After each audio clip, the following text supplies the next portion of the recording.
హైడ్రా పేరు చెప్తేనే హడలిపోతుంది హైదరాబాద్ మహానగరం. ఆదివారం వస్తే చాలు హైడ్రా బుల్డోజర్లు ఎక్కడ తమ ఇళ్లను కూల్చుతారో అని బిక్కుబిక్కుమంటున్నారు ప్రజలు. ఈ క్రమంలోనే తమ దృష్టికి వచ్చిన మోషన్ పిటిషన్లు విచారించిన హైకోర్టు హైడ్రాపై ప్రశ్నల వర్షం కురిపించింది. అసలు హైడ్రాకు ఉన్న చట్టబద్ధత ఏంటంటూ మండిపడింది.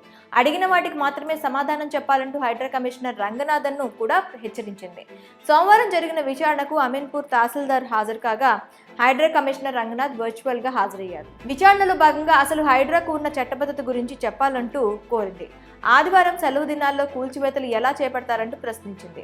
కోర్టు అడిగిన ప్రశ్నలకు మాత్రమే సమాధానం చెప్పాలని హైడ్రా కమిషనర్ కు హైకోర్టు చురుకులు అంటించింది. చట్టాలను ఫాలో అవ్వకుండా కూల్చివేతలు చేస్తున్నారు. తహసీల్దార్ హైడ్రా కమిషన్ ని హెచ్చరించింది కోర్టు.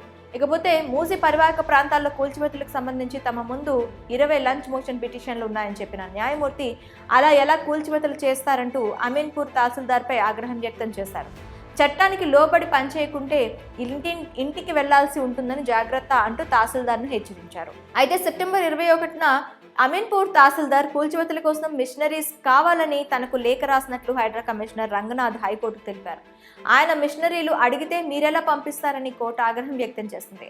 చట్టాన్ని ఫాలో అవ్వకుండా రూల్స్ పాటించకుండా ఇష్టానుసారంగా కూల్చివేతలు ఎలా చేపడతారంటూ హైడ్రా కమిషనర్ రంగనాథ్ పై హైకోర్టు న్యాయమూర్తి సీరియస్ అయ్యారు. బాధితులకు సమయం ఇవ్వకుండా కూల్చివేతలు చేపట్టడం ఏంటి, ప్రజలను భయపెట్టాలని చూస్తున్నారా అంటూ మండిపడ్డారు. హైడ్రా విషయంలో సంతృప్తిగా లేమంటూ హైకోర్టు ప్రకటించింది. కూల్చివేతలపై సామాన్యులకు ఏ విధంగా వివరణ ఇస్తున్నారని అడిగింది కోర్టు.